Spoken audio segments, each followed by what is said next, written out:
क्या है ये संसार की स्थिति? पुत्र नहीं है तो तुम रो रहे हो, पुत्र हो जाता है तब भी तुम रोते हो। महाराज श्री दशरथ इसलिए नहीं रो रहे हैं कि मेरे पुत्र नहीं है, इसलिए रो रहे हैं कि सृष्टि को शांता की आवश्यकता नहीं है, सृष्टि को तो श्री राम की आवश्यकता है। इसलिए इसमें एक चौपाई में एक बड़ा राज छुपा हुआ है। एक बार भूपति मन माही भई गलानी मुरु सुतनाही तो गुरु ग्रह गयऊ तुरत मही पाला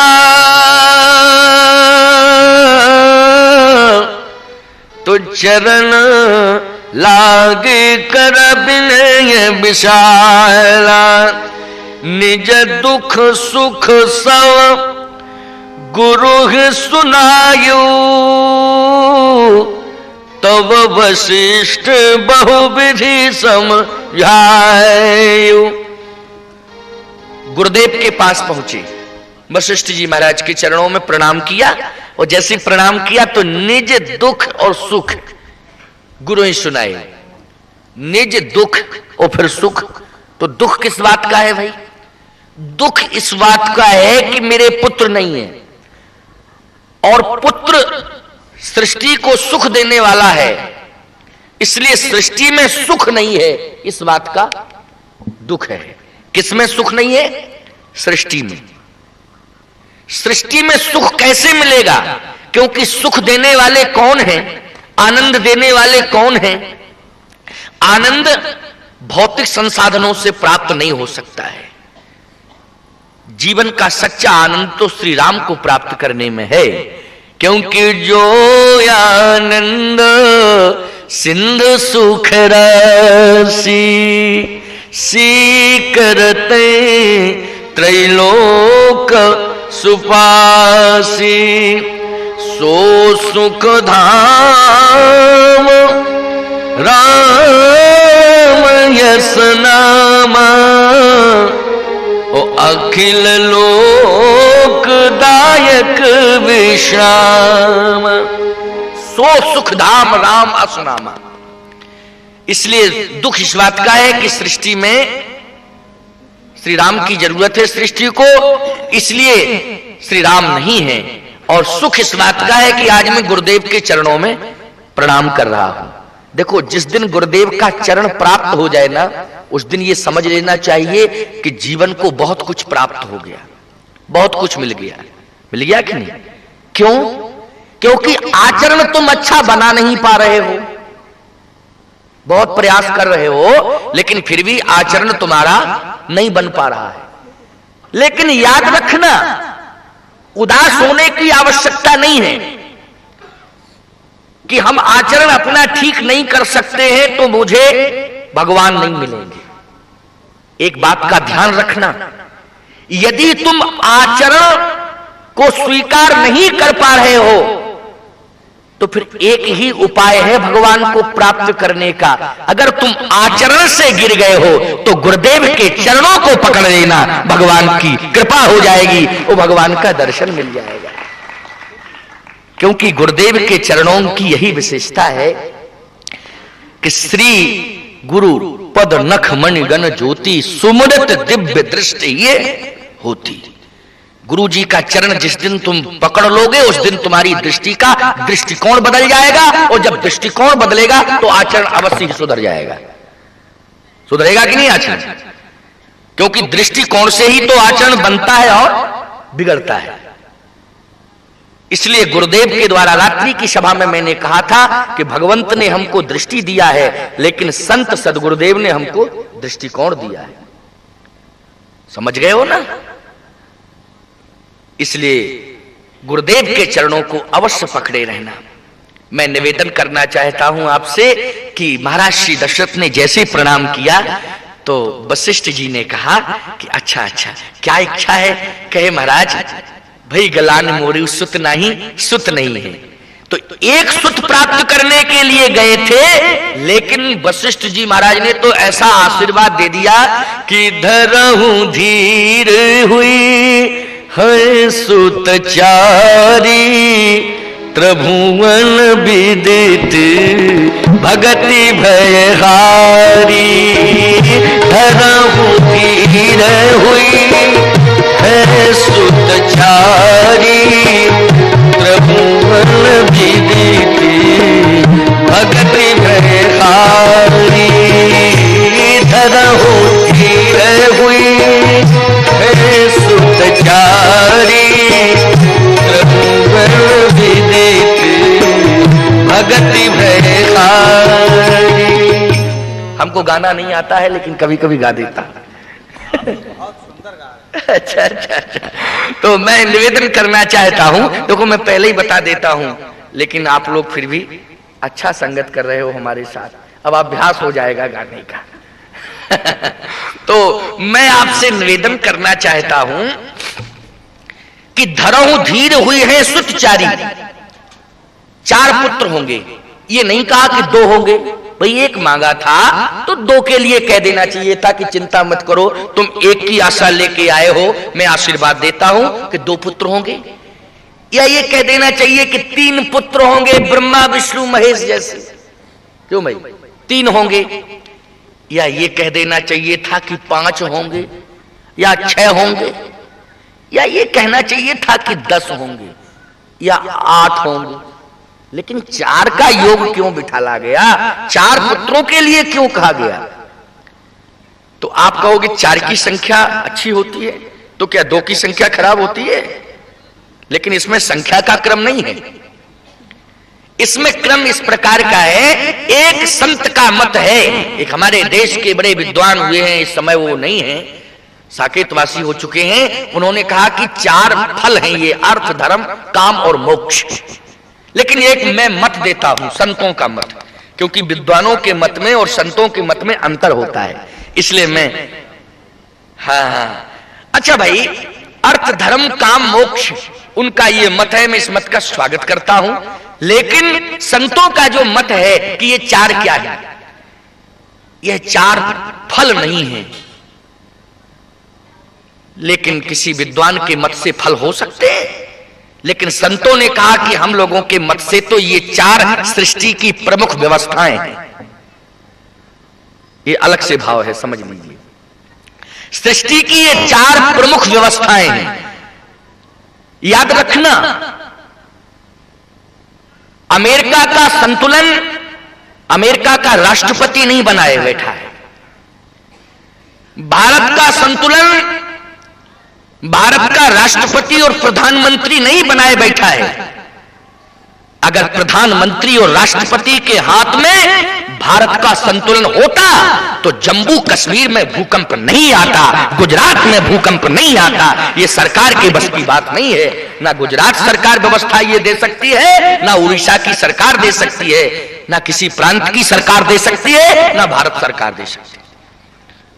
और अमेरिका खोपड़ी खराब कर ले अपनी, समझ रहे हो कि नहीं, लेकिन वह भी संतुलन नहीं बना सकता। आप कहोगे फिर, तो याद रखना, सृष्टि के संतुलन के लिए किसी सरकार ने सृष्टि को 4 प्रमुख व्यवस्थाएं नहीं दी हैं, बल्कि सरकार नहीं देती है सृष्टि को व्यवस्था। सृष्टि को व्यवस्था अगर देता है तो संतों का आशीर्वाद देता है। इसलिए वशिष्ठ जी ने आशीर्वाद दे दिया। क्या आशीर्वाद दिया?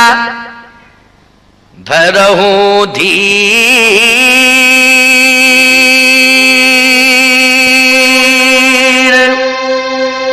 हुई है सुत चारी, त्रिभुवन विदित भगति भय हारी। त्रिभुवन बोलो, सृष्टि हो गया ना त्रिभुवन। अब आप विचार करना, भगति भय हारी।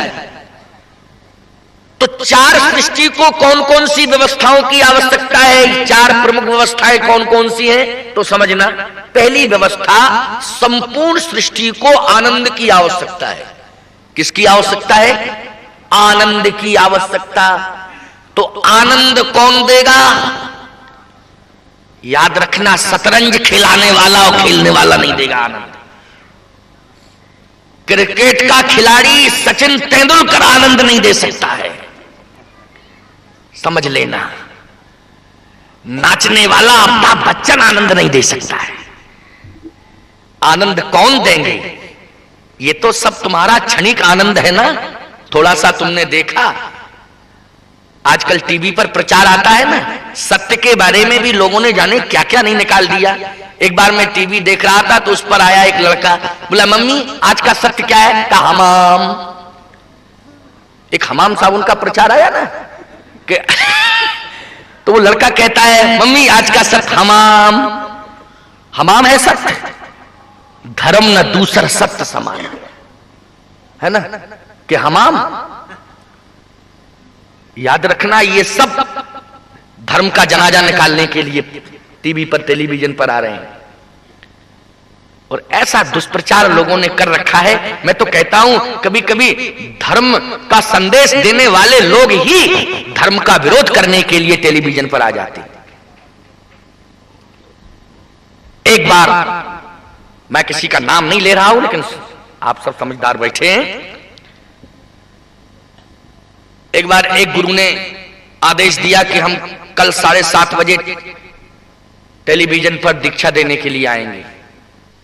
7:30 बजे समग्र शिष्य जो है समय से उपस्थित हो जाएं। और जैसे ही समस्त शिष्य इकट्ठे हुए, अपना पूजन की सामग्री लेकर के पहुंचे और ठीक 7:01 पर गुरुदेव आ गए।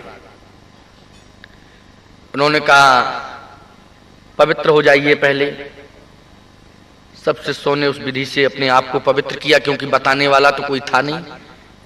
किसी ने यहां डाला जल तो किसी ने यहां डाला, किसी ने ऐसे ही डाल दिया। कौन बताने वाला है? कोई मार्गदर्शक है ही नहीं, अपने आप सब काम हो रहा है।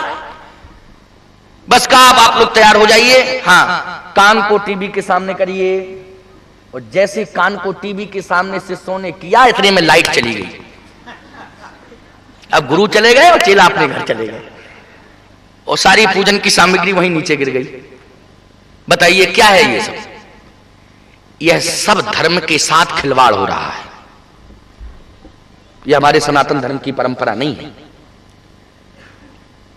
शिष्यों की संख्या बढ़ जाए तो क्या हम टेलीविजन पर मंत्र देकर के ही शिष्यों की संख्या बढ़ा सकते हैं? याद रखना, अगर गुरु शिष्य को स्वीकार नहीं करता है तो इसकी चिंता शिष्य न करे, लेकिन शिष्य ने अगर गुरु को स्वीकार कर लिया है तो जितना सजीव द्रोणाचार्य से अर्जुन को धनुर्विद्या का ज्ञान प्राप्त नहीं हुआ था, जितना मिट्टी के द्रोणाचार्य से एकलव्य को ज्ञान प्राप्त हो गया था। इसलिए शिष्य की आस्था तो होनी चाहिए। इसलिए धर्म के साथ खिलवाड़ नहीं होना चाहिए। आज वशिष्ठ जी महाराज ने कहा चिंता मत करो, 4 पुत्र होंगे। ये 4 सृष्टि की व्यवस्था है। तो विचारवान श्रोताओं जरा विचार करना, सृष्टि को पहले किसकी जरूरत है? आनंद की। तो आनंद के रूप में किसको दिया? कहे वशिष्ठ जी ने आशीर्वाद देकर के सारी सृष्टि को आनंद दे दिया, श्री राम जी को भेज करके। जो आनंद सिंधु सुख राशि सीकर त्रयी लोक सुपासी। जो आनंद सिंधु सुख राशि सीकर त्रयी लोक सुपासी। जो आनंद सिंधु सुख राशि। अच्छा, आनंद के रूप में श्री राम हुए तो केवल सृष्टि को आनंद की ही आवश्यकता है, इसके अलावा और किसी की जरूरत नहीं है। नहीं, दूसरी व्यवस्था की आवश्यकता। क्या? आनंद आपके जीवन में हो लेकिन भोजन की पर्याप्त व्यवस्था ना हो तो संतुलन खराब हो जाएगा कि नहीं हो जाएगा? बोलो। आज की सरकार यही तो संतुलन बिठालना चाहती है कि भूखे को भोजन मिले और गरीबों को भोजन मिले और पूरा गरीबों का भोजन सरकार ही खा जाती है। केवल संविधान बनता है, सारी सृष्टि को भोजन कोई सरकार नहीं दे सकती है। एक परिवार को भोजन देना मुश्किल की बात है, सारी सृष्टि को भोजन कौन दे सकता है? तो कहा संतों का आशीर्वाद। इसलिए संत ने आशीर्वाद देकर के सृष्टि को दूसरी व्यवस्था दिया। क्या? कभी सुभरण पोषण कर जोई, ओ ताकर नाम भरत यस होई। इसलिए सृष्टि को दूसरी व्यवस्था दिया। श्री भरत जी को भेज करके महात्मा भरत सारे विश्व का भरण पोषण कर रहे हैं। याद रखना, विदेशी लोगों को इस बात पर गर्व नहीं करना चाहिए कि हमने बहुत विकास किया है, इसलिए हमारे देश में कोई बेरोजगार नहीं है, सबको रोजगार मिल रहा है। लेकिन याद रखना, अमेरिका में भी अकाल पड़ गया था। क्यों भाई पड़ गया था? क्यों? ऐसा सुनने में आया था। अब सत्य हो या असत्य? सत्य। बढ़ रही है ना, बढ़ रही है, धीरे धीरे बढ़ेगी। वो यहां की घटेगी, वहां की बढ़ेगी। क्योंकि संतुलन तो बनाना है भाई। तो मैं आपसे निवेदन करना चाहता हूं, वहां भी बेरोजगारी बढ़ रही है, तो याद रखना सारे विश्व को भोजन देने की व्यवस्था किसके हाथ में है? भरत जी के हाथ में। तो संत ने दूसरी व्यवस्था भरत के रूप में सारे सृष्टि को भोजन दिया है, भरण पोषण की जिम्मेदारी सौंपी है। इसलिए आज भरत जी महाराज दूसरी व्यवस्था सृष्टि की संभाले हुए हैं।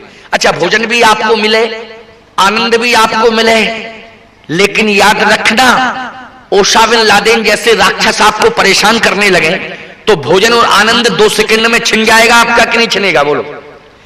तो इस पर नियंत्रण पाने के लिए तो आप कहेंगे तीसरी व्यवस्था क्या?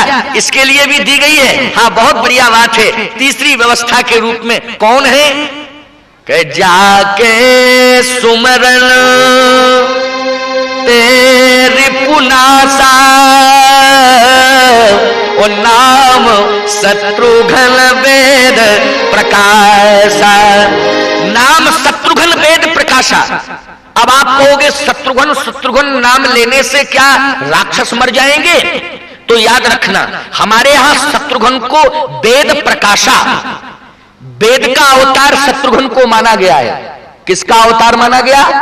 जैसे विष्णु के अवतारी भगवान राम हैं और श्री भरत हैं, ऐसे ही वेद के अवतार कौन है? श्री शत्रुघ्न जी हैं। और याद रखना, हम बहिरंग राक्षसों की बात नहीं कर रहे हैं, आपके अंदर भी तो राक्षस बैठे हैं। कौन कौन से राक्षस बैठे हैं? तो जरा तुलसीदास जी से पूछो। तुलसीदास जी कहते, प्रभु हम बहुत परेशान हैं। कहा क्यों परेशान हो? तुलसी ने कहा इसलिए हृदय में राक्षसों ने अधिकार पा लिया है। राक्षस बैठ गए हृदय में। हृदय में तो तुलसी मैं बैठा था, तुम्हारे हृदय में तो मैं बैठा था, लेकिन अब राक्षस क्यों बैठ गए? तुलसीदास जी कहते, मम हृदय भवन प्रभु तोरा, तहां आए बसे बहु चोरा।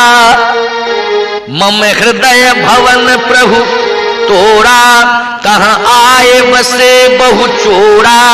मैं एक अमित बट मारा, को सुने न मोर पुकारा। अब सुनिए रघुवर रामा, लूटे तस्कर तो धामा। आप बैठे थे मेरे हृदय में, ये आपका घर है, लेकिन हे प्रभु इसमें चोर बैठ गए हैं। चोर कौन है? लुटेरे बैठ गए हैं। कौन है लुटेरे? कहे काम, क्रोध, लोभ, मोह। बोले ये लुटेरे हैं कि नहीं? ये राक्षस है कि नहीं? ओसामा बिन लादेन जैसे राक्षस को गोली से मारा जा सकता है, लेकिन काम, क्रोध, लोभ, मोह रूपी राक्षस को किसी बंदूक की गोली से नहीं मारा जा सकता है। कैसे मारा जा सकता है? वेदवाणी से। ये जो वेदवाणी हो रही है ना, उपदेश आप सुन रहे हो, बोलो ये हृदय के जो विकार हैं ये सब नष्ट हो रहे हैं कि नहीं? और ये विकारों का नष्ट होना ही राक्षसों का नष्ट होना है। यही एक उपाय है। तो शत्रुघ्न वेद हैं, इसलिए वेद वाणी से सृष्टि के जन प्राणियों के समस्त विकार नष्ट होंगे। इसलिए शत्रुघ्न जी को किस लिए भेजा गया है? अंदर के राक्षसों को समाप्त करने के लिए। ये तीसरी सृष्टि की व्यवस्था हो गई।